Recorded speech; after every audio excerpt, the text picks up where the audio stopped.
मनीष गर्ग, प्रयागराज। अविमुक्तेश्वरानंद की रात में रेकी करते दिखे संदिग्ध, माघ मेले में शिष्यों ने बढ़ाई सुरक्षा, लगाई सीसीटीवी। माघ मेले में शंकराचार्य अविमुक्तेश्वरानंद और मेला प्रशासन के बीच जारी विवाद के बाद भक्तों ने उनकी सुरक्षा बढ़ा दी है। भक्तों का दावा है कि कई संदिग्ध रात के अंधेरे में देखे गए हैं। बहुत से बातें आती हैं लोगों के बीच में। हमारे शिष्यों ने हमसे कहा कि खतरे की आशंका है, इसलिए हम लोग सीसीटीवी लगाना चाहते हैं। तो हमने मना नहीं किया, हमने कहा ठीक है, तुम्हारी इच्छा है तो लगा दो। कम से कम कोई घटना हमारे साथ अगर प्रशासन शासन करवाए तो कम से कम बाद में आप लोगों को फुटेज तो मिले कि ये हुआ था, अन्यथा तो कुछ पता ही नहीं चलेगा। जो कहानी ये कह देंगे वही हो जाएगा। जैसे ये कहानी कह रहे थे कि नई परंपरा, पालकी से कोई स्नान नहीं करता है। अब इंटरनेट से वीडियो निकाल के लोगों ने दिखा दिए कि देखिए, ये तो पिछले साल, उससे पिछले ये तो पालकी में जा रहे हैं। तब चुप हो गए। इसलिए कभी कभी ये वीडियो वगैरह भी काम आता है, ऐसा उन लोगों ने बताया तो हमने हाँ कह दिया है। जनता ने वो वीडियो इंटरनेट से निकाल करके भेजा है।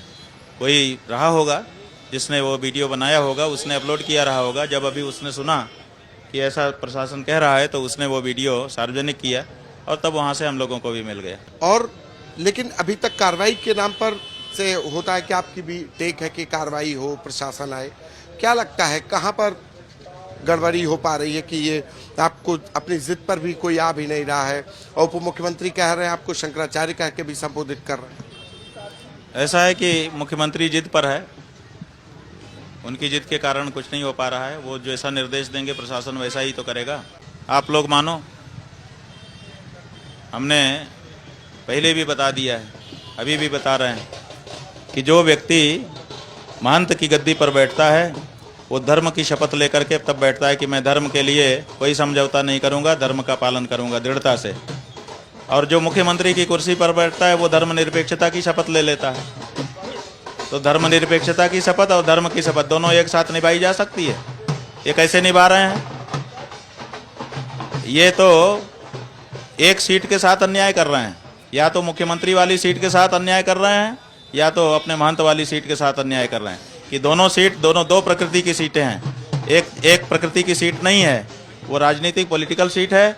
वहाँ पर धर्मनिरपेक्षता की शपथ अनिवार्य है और यहाँ ये धर्म की सीट है, धर्म की शपथ अनिवार्य है। तो आप दोनों शपथ एक साथ कैसे निभा सकते हो? तो आप तो खुद ही पाखंड कर रहे हो, ढोंग कर रहे हो जनता के सामने। आप बताइए कितना लोलुप है ये व्यक्ति कि जब इसको मुख्यमंत्री का पद मिल गया, इसके मन में था, मान लो राजनीति का ही कीड़ा था, तो मुख्यमंत्री का पद इसको मिल गया तो कम से कम महंत का पद छोड़ देता। ना छोड़ता तो कम से कम कार्यकारी महंत बना देता ताकि मठ की गतिविधियाँ तो ना रुकती। लेकिन दोनों पदों पर बैठा हुआ है जबकि दोनों विरुद्ध प्रकृति के पद हैं। कैसे संभालता होगा? संभव ही नहीं है संभाल पाना। निश्चित रूप से नाइंसाफी हो रही है किसी एक पद के साथ। अच्छा, जो मुख्यमंत्री होता है वो क्यों बनाया जाता है? इसलिए बनाया जाता है कि देश में, प्रदेश के लोगों की खुशहाली तरक्की के लिए काम करे, शिक्षा का स्तर बढ़ाए, स्वास्थ्य का स्तर बढ़ाए, लॉ एंड ऑर्डर मेंटेन करे। ये तो कुंभ ही कुंभ खेलता रहता है। तो जब आप कुंभ ही कुंभ खेलते रहोगे तो लॉ एंड ऑर्डर कब मेंटेन करोगे? शिक्षा, स्वास्थ्य और दूसरे जो पब्लिक के मसले हैं उनको कब डील करोगे? बहुत बड़ा अंतर है। ये जो केशव प्रसाद मौर्य हैं, ये उस बीजेपी के प्रतीक हैं जिसमें लोकतंत्र था, और ये जो आदित्यनाथ हैं ये उस बीजेपी के प्रतीक हैं जिसमें तानाशाही आ चुकी है। तो दोनों इस समय भाजपा अंतर्द्वंद्व में जूझ रही है। वहाँ पर कुछ लोग तानाशाही कर रहे हैं और कुछ लोग लोकतांत्रिक मूल्यों वाले हैं। जो लोकतांत्रिक मूल्य वाले हैं वो इस समय घुट रहे हैं, घुट करके बीजेपी में रह रहे हैं, और जो तानाशाही प्रवृत्ति वाले हैं वो फ्रंट पर ला दिए गए हैं और तानाशाही कर रहे हैं। एक सवाल कि धर्म युद्ध है या राजनीति युद्ध हो गया है? ये धर्म युद्ध है, पूरी तरह से धर्म युद्ध है। धर्म में ही मर्यादाओं की रक्षा के लिए युद्ध होते हैं, राजनीति में युद्ध नहीं होता है। राजनीति में जहाँ देखा जाता है फायदा वहाँ समझौता भी कर लिया जाता है, थूक के भी चाट लिया जाता है। राजनीति और धर्म अलग ही वस्तु है। यहाँ पर आन बान शान के लिए गला कटा दिया जाता है और वहाँ थूक करके भी चाट लिया जाता है, बस फायदा होना चाहिए। दोनों को आप एक साथ नहीं जोड़ सकते, दोनों की प्रकृति अलग अलग है। ठीक है, शंकराचार्य जी उनके साथ हैं, इसमें क्या खराबी है? इसमें कोई खराबी नहीं है। शंकराचार्य जी उनके साथ हैं, क्या खराबी है? ये बताना चाह रहे हैं कि आप अलग थलग पड़ गए हैं, संतों के बीच में एक दो फाड़ करवा रहे हैं। ऐसा है, राजनीति का मंच नहीं है कि यहाँ पर हमको संख्या दिखानी पड़े कि देखो इतनी संख्या हमारे साथ है। यहाँ संख्या देख करके निर्णय नहीं होता है, यहाँ शास्त्र मत निर्णायक होता है। 1 लाख लोग एक तरफ खड़े हों और एक व्यक्ति एक तरफ खड़ा हो, जो एक व्यक्ति है वो शास्त्र सम्मत बोल रहा हो और 1 लाख लोग शास्त्र से विरुद्ध बोल रहे हों, तो धर्म के मामले में एक व्यक्ति का माना जाएगा, 1 लाख लोग रिजेक्ट हो जाएंगे।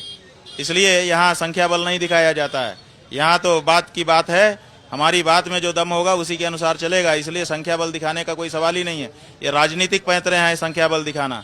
यहाँ सिर गिनने से काम नहीं चलता है कि ये हमारे साथ, ये हमारे साथ। तुम बताओ, तुमने जो किया वो कहाँ तक सही है?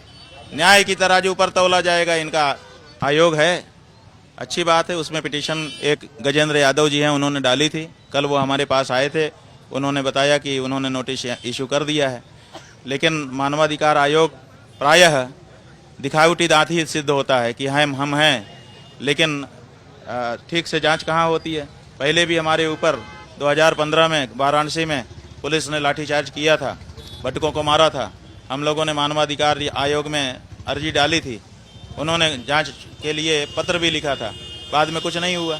बहुत से लोग हैं जो जिनको पीड़ा है वो लोग कर रहे हैं। जैसे ये देखिए पीछे निशिता दीक्षित जी खड़ी हैं, ये हमको आके बता रही हैं कि हमने महिला आयोग में भी डाला है, बाल आयोग में भी डाला है और जगह जगह कर रही हैं।